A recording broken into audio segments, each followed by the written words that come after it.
चलिए शुरुआत करते हैं अगले क्वेश्चन की। Illustration number 54, page number 1.81।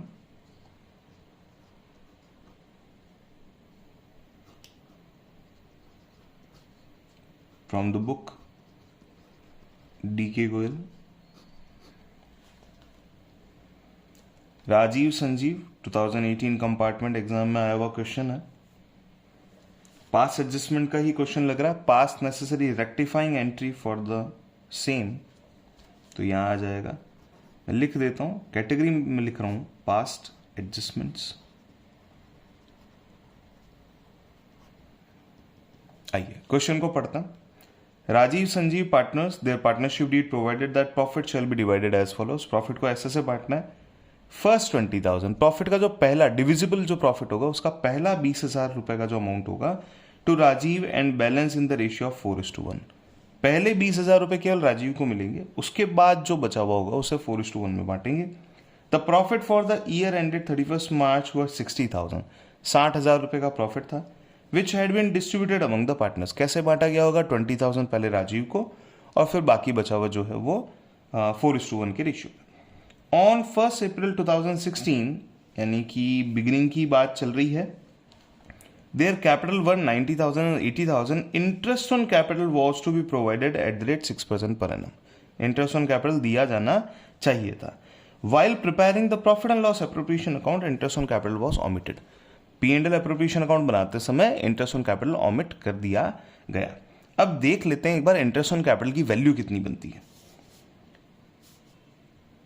Amount of interest on capital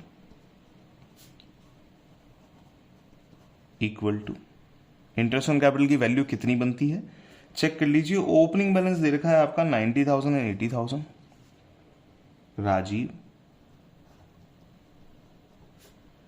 Sanjeev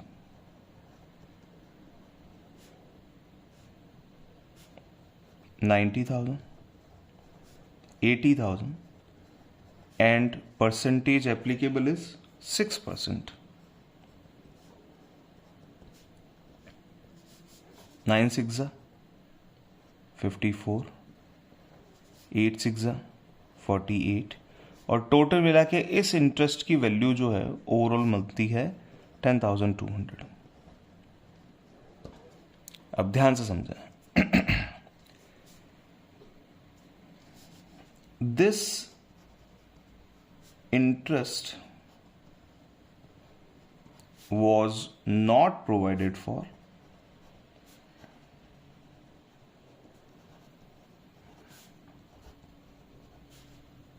which do not affect, which did not affect, do not ही लिखता हूं, which do not, which does not affect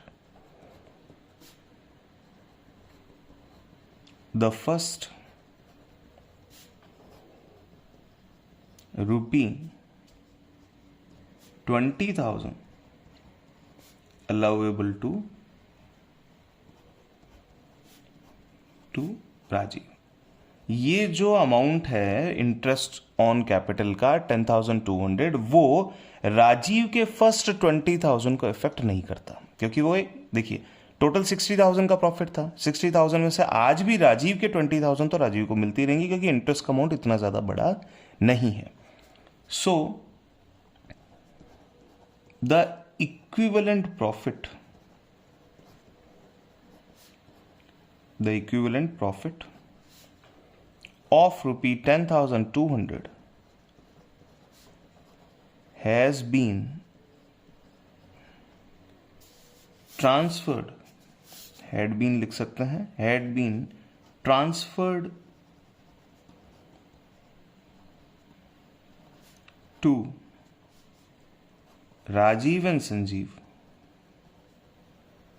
and Sanjeev इन 4:1, जो यहां पे रेशियो दे रखा है। क्योंकि देखिए यहां एक्सप्लेनेशन क्या कहता है कि जो 60,000 का प्रॉफिट था उसमें से 20,000 रुपए तो आज की डेट में भी राजीव को एज इट इज मिले होंगे, तो राजीव के उन 20,000 में कोई गड़बड़ नहीं। तो ये जो 10,200 है इसका इंपैक्ट कहां बनता है?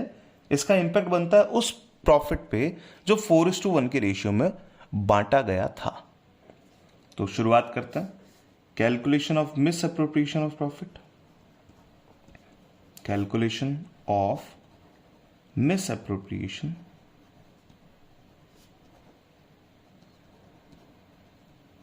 Of profit.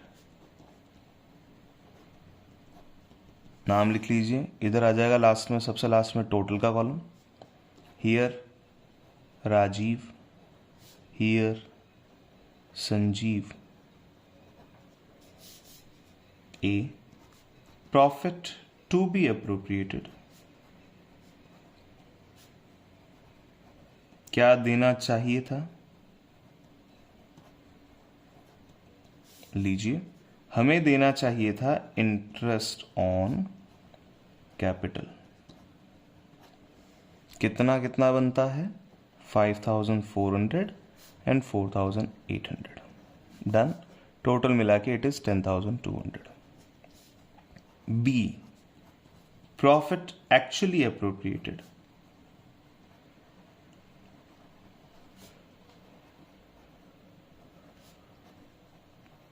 कितना प्रॉफिट दिया गया और किस नाम से दिया गया? प्रॉफिट के नाम से दिया गया इन 4:1 रेशियो। तो यहां लिख लेते अपन 10,200। डिवाइड बाय करना है 5। किसी भी चीज को अगर 5 से डिवाइड करना है तो जस्ट उसे डबल कर लीजिए और एक जीरो कट कर लीजिए। तो यहां आ जाएगा 2040। ये हो चुका है। एक जीरो मैंने लास्ट वाला हटा दिया। अब 10,200 में से 2,040 को लेस करते हैं। 10 - 2 is 8. 200 - 40 is 160. लीजिए difference amount. And here it is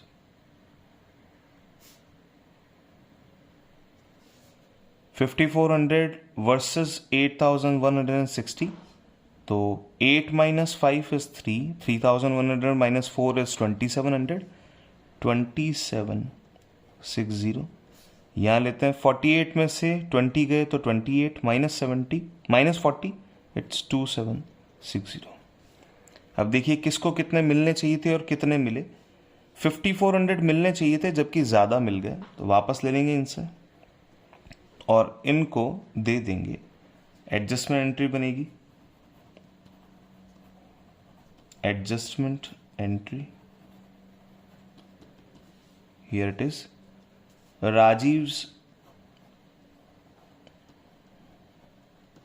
capital account debit to Sanjeev's capital account. Here it is being adjustment entry made. 2,760, 2,760। That's it. Check कर लेते हैं हमारा फाइनल सॉल्यूशन। 2,760, 5,400 देने चाहिए थे, ज़्यादा दे दिए तो कम कर देंगे। डन। ये देखिए दो वैल्यू आ चुकी है, 2,760 डेबिट एंड 2,760 क्रेडिट। ये हो चुका है। और फाइनल अगर एंट्री की हम बात करेंगे तो Rajiv's capital account debit to Sanjeev's capital. Here it is done. Correct है।